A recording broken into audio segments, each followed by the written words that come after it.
আসসালামু আলাইকুম। মাই happy marriage animated episode ৪ এর স্টার্টিং এ আমাদেরকে দেখানো হয় যে মিও তার মায়ের লাগানো সেই চেরি ব্লসম গাছের সামনে দাঁড়িয়েছিল এবং হঠাৎ সে সেখানে তার মাকে দেখতে পায়। মিওর মা তখন মিওর বাবাকে মিনতি করতে থাকে যেন সে মিওকে অবহেলা না করে, কিন্তু মিওর বাবা তখন তাকে জানায় মিওর কাছে কোনো ম্যাজিক্যাল পাওয়ার নেই, এজন্য এটা করা ছাড়া আমার কাছে আর কোনো রাস্তা নেই। এটা বলে মিওর বাবা সেখান থেকে চলে যায় আর মিওর মা সেখানে বসে কান্না করতে থাকে এবং বলতে থাকে যে প্লিজ এমনটা করবেন না। এরপরে আমরা দেখতে পাই মিওর ঘুম ভেঙে গিয়েছে, তার মানে এতক্ষণ সে স্বপ্ন দেখছিল। এরপরে মিও ইউরি চ্যানের কাছে গিয়ে তাকে বলে যে আপনি কি আমাকে কিছু গিফট সাজেস্ট করতে পারেন, আসলে আমি মিস্টার কিউকা কুডোকে কিছু গিফট দিতে চাচ্ছিলাম। তার এই কথা শুনে ইউরি চ্যান অনেক খুশি হয়ে যায়। ইউরি চ্যান তাকে বিভিন্ন রকমের সাজেশন দিতে থাকে। তখন মিও তাকে জানায় আমার কাছে বাজেট অনেক কম আছে, এজন্য যদি কম খরচের মধ্যে কোনো গিফট হতো তাহলে ভালো হতো। ইউরি চ্যান তখন মিওকে বলে আপনি চাইলে মিস্টার কুডোকে নিজের হাতে বানিয়ে কোনো গিফট দিতে পারেন। এটা বলে ইউরি চ্যান মিওকে একটি বই দেয় যেখানে হ্যান্ডমেড জিনিস কিভাবে বানাতে হয় সেটার টিউটোরিয়াল দেওয়া ছিল। বইটি দেখে মিও সিদ্ধান্ত নেয় যে মিও মিস্টার কুডোর জন্য একটি হেয়ার ব্যান্ড বানাবে যাতে করে সে এটা সবসময় তার চুলে বেঁধে রাখে। এরপরে কুডো যখন অফিসে যাওয়ার জন্য রেডি হচ্ছিল তখন মিও তাকে বলে আমি কি আজকে বাজারে যেতে পারি? কুডুক বলে অবশ্যই যেতে পারো, কিন্তু কেন? তখন মিও বলে আমাকে কিছু জিনিসপত্র কিনতে হবে। কুডো তখন বলে ঠিক আছে, কিন্তু একা যেও না। মিও বলে হ্যাঁ, মিস ইউরি চ্যান আমার সাথে যাবে। কুডো এখানে মিওকে একটি সুরক্ষা কবচ দেয় এবং তাকে বলে এটা তুমি নিজের কাছ থেকে একদমই আলাদা করো না। পরের সিনে আমরা কোজিকে দেখতে পাই যে কিনা উদাস মনে বসেছিল। তখন এখানে কোজির বড় ভাই চলে আসে এবং তাকে খেপাতে থাকে। সে বলে তুমি যদি এভাবে বন্ধুর মতো বসে থাকো তাহলে তোমার ওয়াইফ তো তোমাকে পছন্দ করবে না। কোজি তখন রেগে গিয়ে তাকে বলে আমার এসব এই জন্যই করতে হচ্ছে কেননা তুমি অত্যন্ত কেয়ারলেস। এই কথা শুনে কোজির ভাই তার ম্যাজিক পাওয়ার দিয়ে কোজির মুখ বন্ধ করে দিয়ে সেখান থেকে চলে যায়।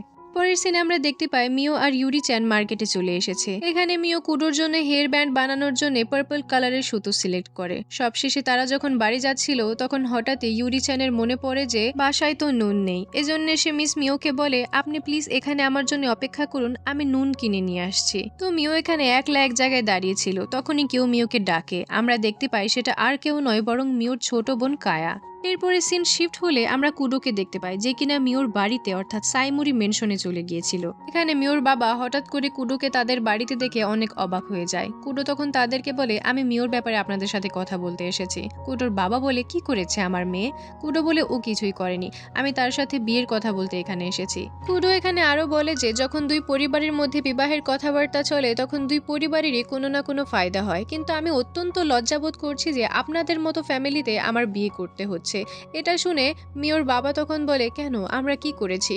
তখন কুডো বলে আমি সবকিছু জানতে পেরে গিয়েছি যে আপনারা মিওর সাথে কেমন আচরণ করতেন। সিন এখান থেকে আবার শিফট হলে আমরা কায়া এবং মিওকে দেখতে পাই। কায়া এখানে মিওকে অপমান করছিল। কায়া তাকে বলে আমার মনে হয় মিস্টার কুডো তোমাকে বাসা থেকে বের করে দিয়েছে, তাই না? তুমি এটারই যোগ্য। তার এই কথা শুনে মিওর মন অনেক ভেঙে যায়।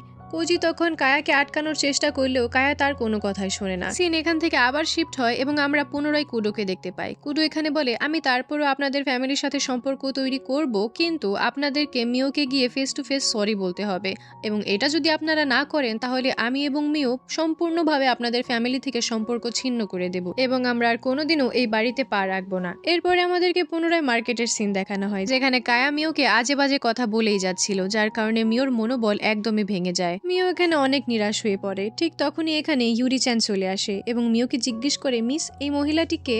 তখন কায়া বলে আমি হচ্ছি কায়া সাইমুরি, প্রসিদ্ধ সাইমুরি বংশ থেকে বিলং করি। এই মেয়েটি কি আপনার সাথে কাজ করে?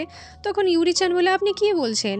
ইনি আমার সাথে কাজ কেন করবেন? আমি তো এনার আন্ডারে কাজ করি। ইনি হচ্ছেন মিস্টার কিউকা কুডো, যে কিনা কুডো ক্ল্যানের হেড, তার হবু স্ত্রী। ইউরি চ্যানের এই কথা শুনে কায়া এখানে পুরোপুরি শকড হয়ে যায়, কারণ সে এটা বিলিভই করতে পারছিল না যে মিস্টার কুডো মিওর মতো একটি মেয়েকে পছন্দ করেছে। ইউরি চ্যান এবং মিও তখন সেখান থেকে চলে যায় এবং বাড়িতে ফেরার পরে মিওর মন অনেক খারাপ ছিল, কেননা আজকে যেটা তার সাথে হয়েছে সেটা মোটেও ভালো হয়নি। অপরদিকে কায়া এবং কোজিও সাইমুরি মেনশনে ফিরে গিয়েছিল। কায়া বাড়িতে প্রবেশ করার সময় সেখান থেকে একটি হ্যান্ডসাম ছেলেকে যেতে দেখতে পায়, আর এই ছেলেটি আর কেউ নয় বরং আমাদের মিস্টার কুডো ছিল। তো এখানে মিস্টার কুডো যখন বাড়িতে ফেরে তখন সেও নোটিস করে ফেলে যে মিওর মনটা আজ ভালো নেই। এই ব্যাপারে কুডো যখন ইউরি-চ্যানকে জিজ্ঞেস করে তখন ইউরি-চ্যান আজকে মার্কেটে ঘটে যাওয়া সকল ঘটনা মিস্টার কুডোকে খুলে বলে। কুডো তখন মিওর ঘরের সামনে গিয়ে তাকে বলে যে তুমি ভেঙে পড়ো না, সবকিছু ঠিক হয়ে যাবে। তোমার যদি কখনো কোনো কিছুর প্রয়োজন হয় তুমি আমাকে নির্দ্বিধায় বলতে পারো। এরপরে কুডো তার রুমে চলে যায় এবং সে ভাবতে থাকে কিভাবে আমি মিওর কনফিডেন্স বাড়াতে পারবো। অপরদিকে আমরা মিওকে দেখতে পাই যে কিনা কুডোর জন্য সেই হেয়ার ব্যান্ডটি বানিয়ে ফেলেছে। পরদিন সকালে মিও ওই হেয়ার ব্যান্ডটি নিয়ে বসে থাকে। তার কনফিডেন্স এখানে অনেক লো ছিল। সে ভাবতে থাকে আমি কি এটা মিস্টার কুডোকে দেবো কি দেবো না।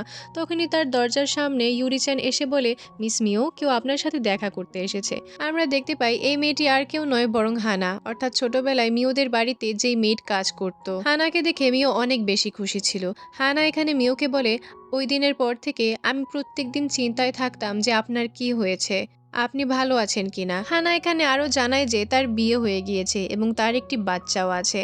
তখন মিও এখানে বলে আমার কাছে কোনো ম্যাজিক্যাল পাওয়ার নেই, আমি কোনো খুশি ডিজার্ভ করি না, আমি মিস্টার কুডোকেও ডিজার্ভ করি না। তখন হানা মিওকে বলে আপনি জানেন আমাকে এখানে আসার জন্য ইনভাইট কে করেছে। এটা বলে হানা তার কিমোনো থেকে একটি চিঠি বের করে যেটা মিস্টার কুডো হানাকে পাঠিয়েছিল। এটা পড়ে মিও জানতে পারে যে মিস্টার কুডো আসলে মিওর ম্যাজিক্যাল পাওয়ার, তার ফ্যামিলি ব্যাকগ্রাউন্ড সব কিছুর ব্যাপারে জানতো এবং সেই হানাকে তার সাথে দেখা করার জন্য ইনভাইট করে। মিও তখন বলে আমি এতদিন ভয় পেয়ে মিস্টার কুডোকে আমার ব্যাপারে কিছুই বলিনি, কিন্তু তিনি তো আমার সবকিছু জানার পরেও আমাকে একসেপ্ট করেছে। মিও এখানে দৌড়ে গিয়ে মিস্টার কুডোর কাছে যায় এবং তাকে বলে যে আমার কাছে কোনো ম্যাজিক পাওয়ার নেই, আমি সাইমুরি মেনশনে একজন কাজের মেয়ের মতো কাজ করতাম। আমি এসব আপনাকে এজন্য বলিনি কেননা আমি ভেবেছিলাম এসব শোনার পরে আপনি আমাকে বাড়ি থেকে বের করে দিবেন। এই হেয়ার ব্যান্ডটি আমি আপনার জন্য বানিয়েছি এবং আমি যে সত্যটা আপনার কাছ থেকে লুকিয়েছি এজন্য আপনি আমাকে যা ইচ্ছা তাই শাস্তি দিতে পারেন। কুডো তখন বলে আমরা খুব শীঘ্রই বিয়ে করব, আমি চাই তুমি আমার জীবন সঙ্গী হয়ে সারা জীবন আমার পাশে থাকো। এটা বলে কুডো মিওকে জড়িয়ে নেয়। এখানে মিও অনেক খুশি ছিল। মিও তখন কুডোর চুলে সেই হেয়ার ব্যান্ডটি বেঁধে দেয়। এরপরে হানা তাদের সকলের কাছ থেকে বিদায় নিয়ে তার বাড়ির উদ্দেশ্যে রওনা হয়ে যায়। কুডো তখন মিওকে বলে চিন্তা করো না, তুমি যখন ইচ্ছা তখনই হানার সাথে দেখা করতে পারবে। এখানে আমরা দেখতে পাই যে আকাশে অনেকগুলো শিকিগামি তাদের উপরে নজর রাখছিল, আর এই শিকিগামিগুলো আর কারণ নয় বরং কোজির বাবা ছিল। কোজির বাবা তখন বলে আমি কোনো মতেই মিওকে কুডো ফ্যামিলির বউ হতে দেব না এবং এটার জন্য যা করা দরকার আমি তাই করব এবং এটার জন্য আমি কায়াকে পাপেট হিসেবে ব্যবহার করব। এই সিনটির মাধ্যমেই এপিসোড 4 শেষ হয়ে যায়। এপিসোডটি আপনাদের কাছে কেমন লেগেছে কমেন্টে জানাতে ভুলবেন না। ভিডিওটি ভালো লেগে থাকলে লাইক করে যাবেন। নেক্সট এপিসোডের জন্য আমাদের চ্যানেলটিকে সাবস্ক্রাইব করে আমাদের পাশেই থাকবেন। দেখা হচ্ছে 5 নম্বর এপিসোডে। ততদিন পর্যন্ত সুস্থ থাকবেন। আল্লাহ হাফেজ।